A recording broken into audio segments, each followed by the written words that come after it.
Hey everyone, it's Cody. I'm a YouTuber that likes reading books and stories to others in a natural and human way. I hope that you enjoy my readings and my way of doing it, narrating the story. And today I'm going to be reading the Grimm brothers story out of the collection of fairy tales called The Little Peasant. All right, without further ado, let's get started. There was a certain village wherein no one lived but really rich peasants, and just one poor one, whom they called the Little Peasant. They had not even so much as a cow, and still less money to buy one, and yet he and his wife did so wish to have one. One day he said to her, "Listen, I have a good idea. There's our gossip, the carpenter. He shall make us a wooden calf and paint it brown, so that it looks like any other. And in time it would certainly get big and be a cow." The woman also liked the idea, and their gossip the carpenter cut and planed the calf, and painted it as it ought to be, and made it with its head hanging down as if it were eating. Next morning, when the cows were being driven out, the little peasant called the cowherd in and said, "Look, I have here a little calf, but it is still small and has to be carried." The cowherd said, "All right," and took it in his arms and carried it out to the pasture and set it among the grass. The little calf always remained standing like one which was eating, and the cowherd said, "It will soon run by itself. Just look how it eats already." At night, when he was going to drive the herd home again, he said to the calf, "If you can stand there and eat your fill, you can also go and get your 4 legs. I don't care to drag you home again in my arms." But the little peasant stood at his door and waited for his little calf, and when the cowherd drove the cows through the village, the calf was missing. He inquired where it was. The cowherd answered, "It is still standing out there eating. It would not stop and come with us." But the little peasant said, "Oh, but I must have my beast back again." Then they went back to the meadow together, but someone had stolen the calf, and it was gone. The cowherd said, "It must have run away." The peasant, however, said, "Don't tell me that," and led the cowherd before the mayor, who for his carelessness condemned him to give the peasant a cow for the calf which had run away. And now the little peasant and his wife had the cow for which they had so long wished, and they were heartily glad. But they had no food for it, and could give it nothing to eat, so it soon had to be killed. They salted the flesh, and the peasant went into the town and wanted to sell the skin there, so that they might buy a new calf with the proceeds. On the way, he passed by a mill, and there sat a raven with broken wings, and out of pity he took him and wrapped him in the skin. But as the weather grew so bad, and there was a storm of rain and wind, he could go no farther, and turned back to the mill and begged for shelter. The miller's wife was alone in the house, and said to the peasant, "Lay yourself on the straw there," and gave him a slice of bread and cheese. The peasant ate it and lay down with his skin beside him, and the woman thought, "He is tired and has gone to sleep." In the meantime came the parson. The miller's wife received him well, and said, "My husband is out, so we will have a feast." The peasant listened, and when he heard them talk about feasting, he was vexed that he had been forced to make shift with a slice of bread and cheese. When the woman served up 4 different things, roast meat, salad, cakes, and wine, just as they were about to sit down and eat, there was a knocking outside. The woman said, "Oh heavens, it is my husband." She quickly hid the roast meat inside the tiled stove, the wine under the pillow, the salad on the bed, the cakes under it, and the parson in the closet on the porch. Then she opened the door for her husband and said, "Thank heaven you are back. There's such a storm, it looks as if the world were coming to an end." The miller saw the peasant laying on the straw, and asked, "What is that fellow doing there?" Ah, said the wife, the poor knave came in the storm and rain and begged for shelter, so I gave him a bit of bread and cheese and showed him where the straw was. The man says, I have no objection, but be quick and get me something to eat. The woman said, but I have nothing but bread and cheese.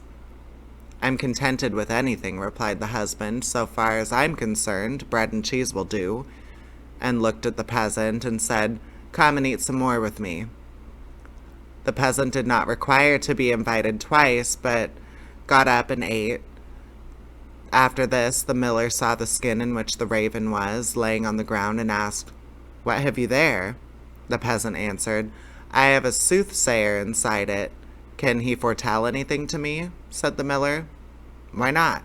Answered the peasant, but he only says 4 things, and the 5th he keeps to himself. The miller was curious and said, let him foretell something for once.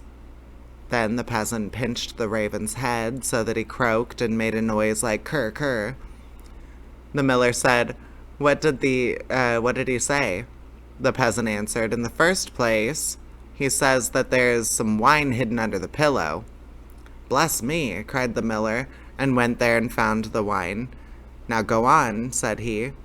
The peasant made the raven croak again and said, in the second place, he says that there is some roast meat in the tiled stove. Upon my word, cried the miller, and went thither, and found the roast meat. The peasant made the raven prophesy still more, and said, thirdly, he says that there is some salad on the bed.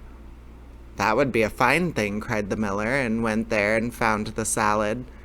At last the peasant pinched the raven once more till he croaked, and said, fourthly, he says that there are some cakes under the bed.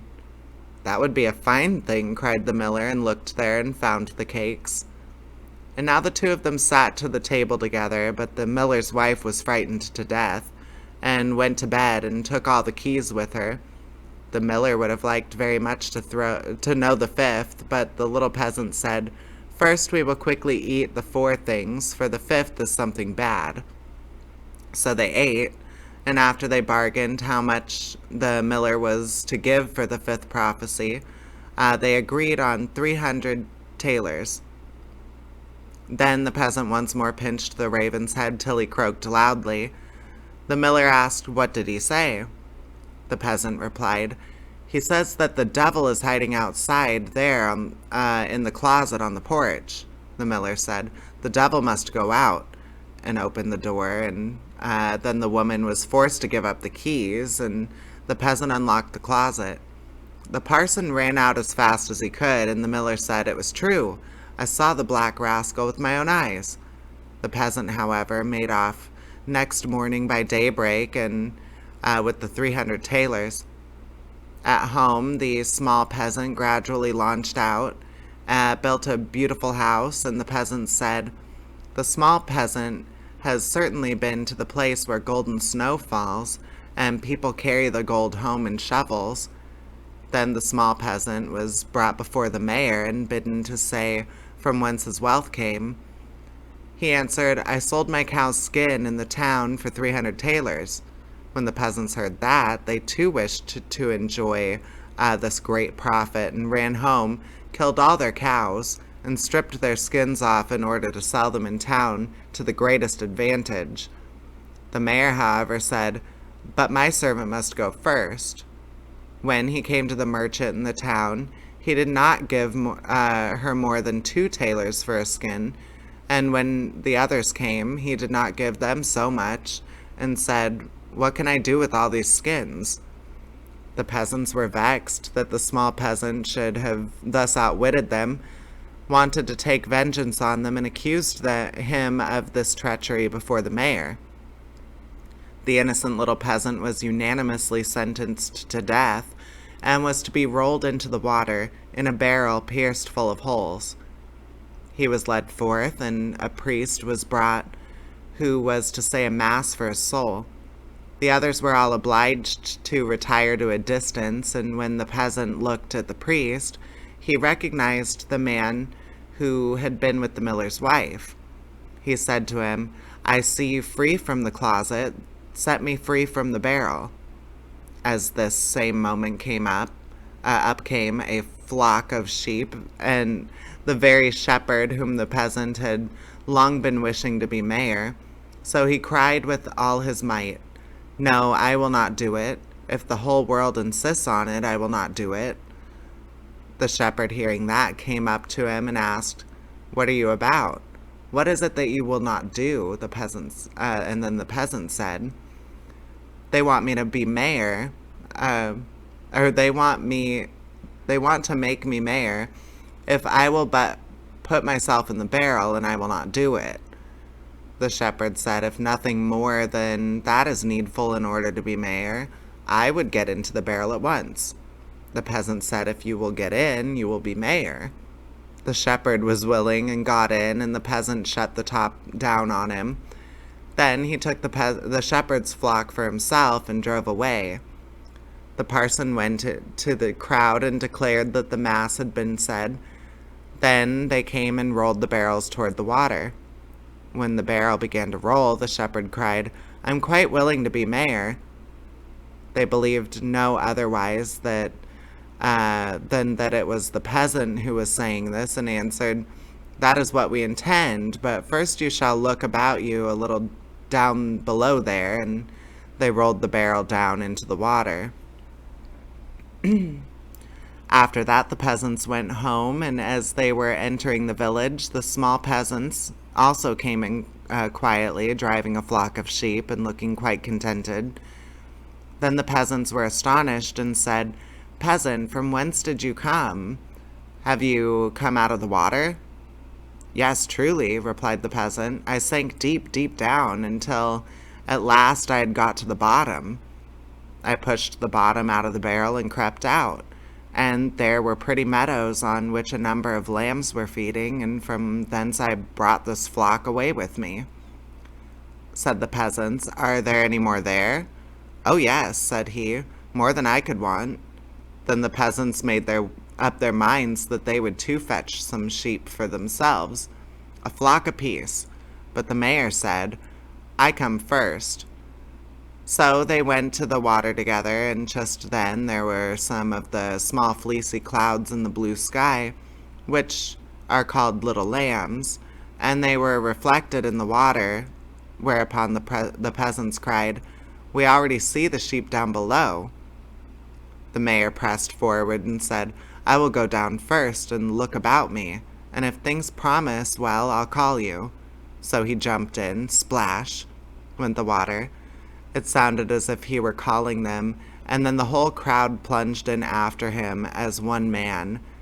Then the entire village was dead, and the peasant, small peasant as sole heir, became a very rich man.